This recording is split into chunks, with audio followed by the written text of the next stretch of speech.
What is up, Earth's mightiest subscribers? It's Blerd without fear. Welcome back to the channel. We're here to talk about Night Terrors Week 3. This week, there is no core title of Night Terrors like there was with the previous week. This week is just tie-in books, because technically Night Terrors is just a bunch of tie-in books. But the long and short of it is, we're going to be taking a look at Night Terrors Nightwing #1 by Becky Cloonan, Michael W. Conrad, and Danielle Di Nicuello. We'll also be taking a look at Night Terrors Punchline #1 by Danny Lore and Lucas Myers, as well as Night Terrors Wonder Woman by Josie Campbell and Juan Ferreira, which also has a backup story by Stephanie Williams and Megan Hetrick. We'll also be taking a look at Night Terrors Catwoman #1 by Teenie Howard and Layla Lays, and last but most certainly not least, Night Terrors Superman #1 by Joshua Williamson and Tom Riley. So first and foremost, let's start with Nightwing. Nightwing is an interesting one because it's all about Nightwing being locked away in Arkham Asylum. Apparently, that is his nightmare that Insomnia has sussed out. He has locked Dick Grayson, aka Nightwing, away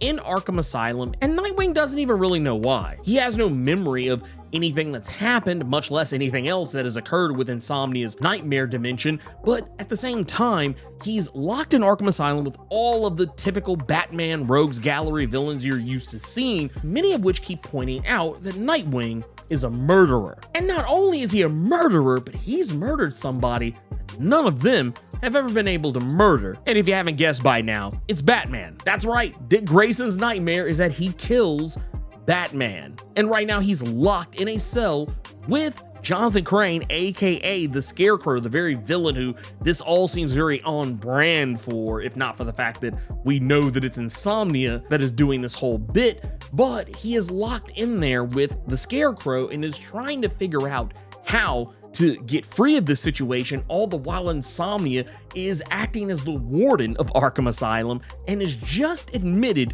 a brand new prisoner, one who is very close to Nightwing, which would be Barbara Gordon, aka Batgirl. And this version of Batgirl seems to have been turned into some sort of a freaky looking cyborg. We don't really know the how or the why of it, though I think it has a lot to do with the next story that I'm going to talk about here in a moment. But before we do, I will say Nightwing's whole nightmare scenario deal that's going on, you can tell that a lot of it's stuff that Dick Grayson has dealt with on some level or another, because while he does seem to respond to a lot of the poking and prodding that Insomnia does in his direction, you know, showing him his parents and trying to talk about how they were so disappointed in who and what he's become and that he couldn't save the people who he truly cares about. But yeah, at the end of the day, that's not really what is going to trigger Nightwing. What triggers Nightwing is finding out that Barbara Gordon's locked in there with him. Because if he's locked up for killing Batman, there's no telling what she's in there for. Speaking of Batgirl, let's get over to the Punchline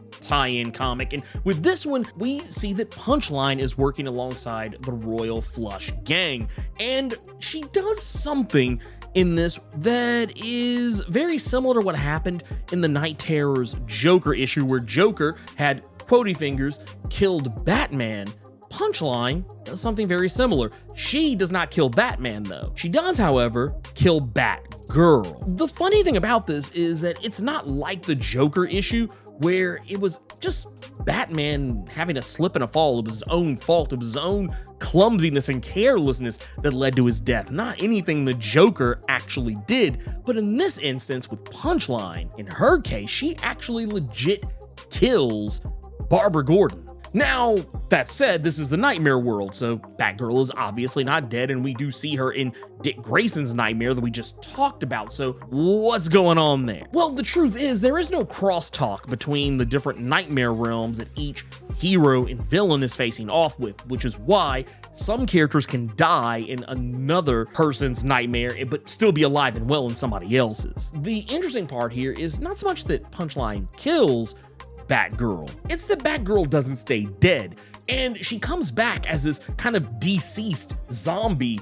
style character, if you're familiar with the Tom Taylor Deceased series.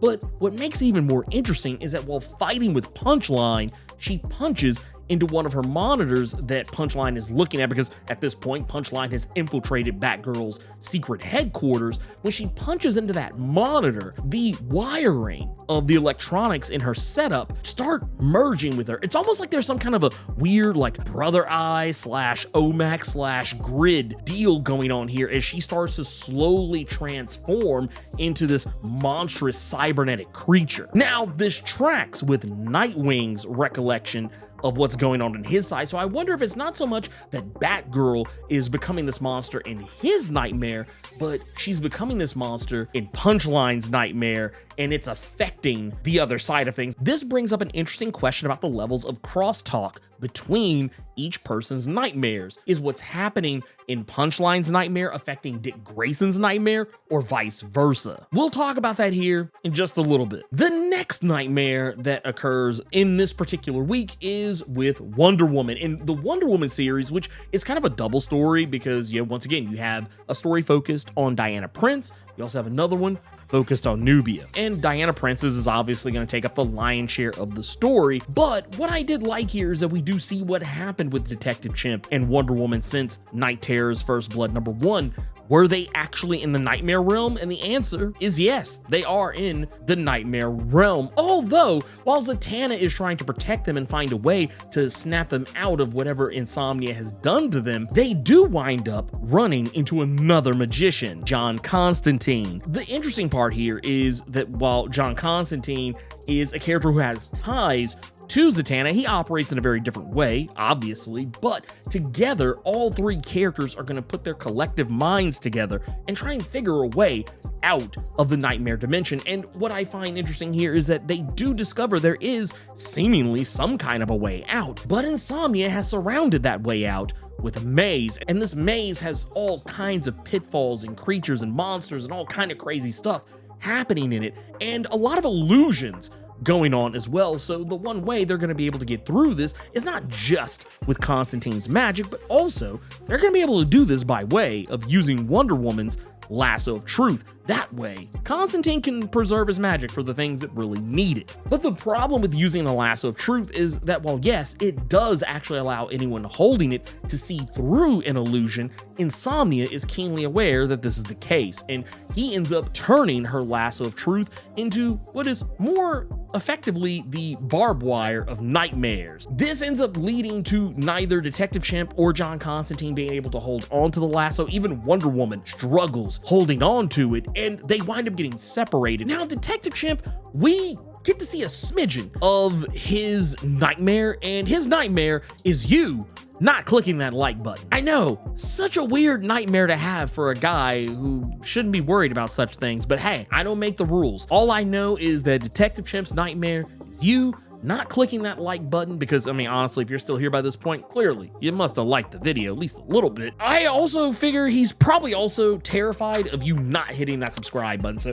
go ahead, make sure you just hit that subscribe button, make sure you tap the notification bell so you don't miss out on any videos, and yeah, there you go. But no, in all seriousness, his nightmare is kind of silly. It's only in like one panel, and yeah, it's just him getting chased by a skeleton monster on wheels. We do see John Constantine and Wonder Woman's nightmares, where John Constantine finds himself trapped in this nightmare where Zatanna is speaking about him as if he's no longer around anymore, that mentioning the past that the two of them have had with one another and how John Constantine kind of walked away from all of it, and even kind of lamenting the emotions and feelings that she's had for John Constantine and how she wanted to have a relationship with him, but just ultimately it didn't go anywhere because he walked away, and John having to listen to the whole spiel and realizing that he can't change her mind in this. John Constantine, a guy who clearly knows he's in a nightmare, that he's not in the real world, and even he is falling for some of this. Even he is trying to work against Insomnia's magic as if he were in the waking world. And the thing with Diana is that she encounters Medusa in her nightmare. Now, this one's interesting because Medusa starts trying to tell Wonder Woman some truths about how she doesn't perceive herself the way she likes for everyone else to believe that she does, implying that Diana feels like she is deep down secretly a monster. And I say this because Medusa reveals that the thing that Diana is afraid of is becoming her. In the end, Medusa is able to subdue Wonder Woman And I guess we'll have to wait and see if Wonder Woman becomes a Medusa in the next issue of her, Night Terrors tie-in. The other thing that's going on in 2, though, is that Nubia has her own bit of things going on with the Well of Souls, discovering that Gaia, or Gia, depending on how you want to pronounce it, is lost within the Well of Souls. And while that in and of itself is a terrible thing, what Nubia discovers is that Gaia is not necessarily in any trouble. She's actually lured Nubia down into the Well of Souls because she has unleashed every monster that is down there. Now, how much or how little this will have to do with the rest of everything going on in Night Terrors is a whole other story, but it's very clear that Insomnia is messing with Nubia in some way, shape, form, or fashion, but I don't really know where this is going to go because, once again, this is a backup story, which means it's not going to get a lot of time dedicated to it, which I think is terribly sad because I think Stephanie Williams is a fantastic writer, especially when it comes to writing Nubia, so I would have loved to have seen this be an actual legit full story tie-in. But the best I can say here is that, well, yes, Nubia is fighting off against Gaia and her monstrous hordes. Nubia's not fazed by any of it. Like, this is Tuesday for Nubia, so that's not really the terrifying thing, and she's not even really terrified of Gaia, so not really sure what Insomnia is going for here. Nubia is probably one of the most fearless people in the DC Comics universe, and the idea that Insomnia thought that his parlor tricks could scare her is rather insulting, and I'm glad to see that Stephanie Williams actually wrote this into the story because, yeah, if Nubia was terrified and clutching her pearls and acting scared, I would have called bullshit. But once again, Stephanie's been writing Nubia pretty much for the last couple of years, so if anyone would know how to write her in this particular situation, it would be her. I almost forgot to put this one in here, and it's probably because it was a story that I was the least invested in, but there's also Night Terrors Catwoman. This one is really just a vehicle to showcase Selena Kyle, aka Catwoman, slipping into a nightmare that is eerily normal at first. She's working with her sister, the nun-themed vigilante Sister Zero, and while everything seems standard at first, it's the little things here and there, like zombified, unhoused people, and the weird eyeball soup that they're eating to remind you this is, in fact, Insomnia's nightmare realm. She's also trapped within a time period early on in her encounters with Batman, and he doesn't really know her at all outside of just her name, and he seems to only just be getting his start as a crime fighter himself. He doesn't even know who the Joker is yet. Selena's nightmare seems less about terrifying her because she's not really Insomnia's focus. At first, it seems her nightmare is losing her sister, but now it seems it may be something less sad and maybe just a little more off-putting. It's corrupting Batman. She says she's going to teach him everything that she knows, but that could literally mean more than just how to take down Joker. It could also be taking down the Joker in her way, not the way Batman as we know him would prefer, and maybe even turning Batman into more of a criminal than a crime fighter.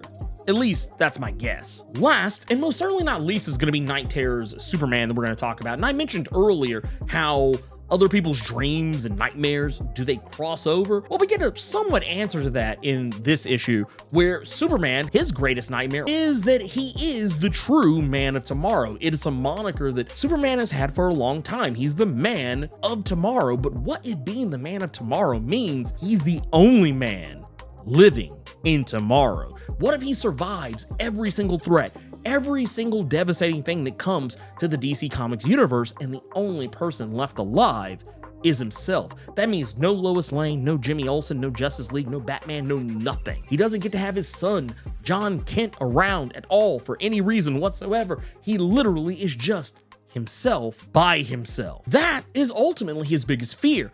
But in discovering that, Supergirl reveals there is a way between nightmare worlds, and this basically sets up everything I think that's going to be happening going forward with this event. Supergirl reveals she was able to punch her way through her nightmare and fall into Clark's, revealing there is actually a way between those different nightmares, that they're all just these little pocket realities that can be breached if someone is strong enough. Superman's gonna end up using his super strength to bust everyone out of their respective nightmares. Supergirl as well. I think a lot of the Superman family is gonna wind up being instrumental in this event, because if this part of Superman's nightmare is true, if it is real, Supergirl just blew the lid off this whole thing.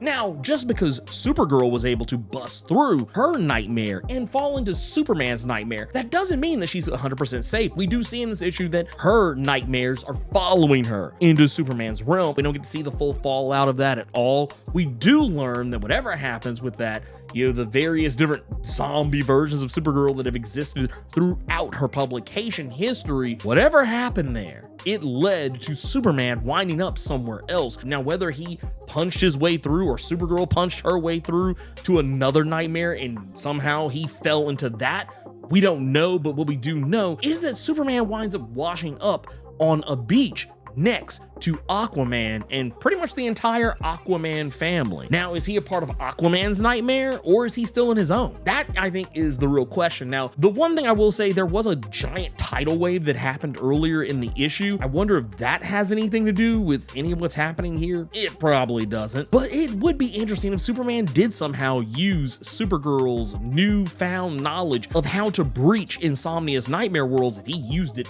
to try and help him find the other members of the Justice League. Because I feel like once everyone is able to group up in the nightmare realm, it's gonna be over for Insomnia, because I'm gonna go tell you right now, this dude's weak sauce. Insomnia might be the coolest, I would even dare say interesting characters, that is also one of the weakest characters in all of DC Comics. And I'm not saying he's weak in terms of power. I mean, clearly the guy has power, but I feel like he's a character who could be easily pieced up. Like, this is the type of character who gets a major event comic as an introduction and then just becomes a nobody that could be pieced up in a single issue, or maybe a two-parter issue, you know, at most, going down the road. I don't see this guy having the staying power unless, you know, Joshua Williamson does something pretty crazy with him going forward. But yeah, I just, as much as I like the guy, I don't know. I don't think this is it.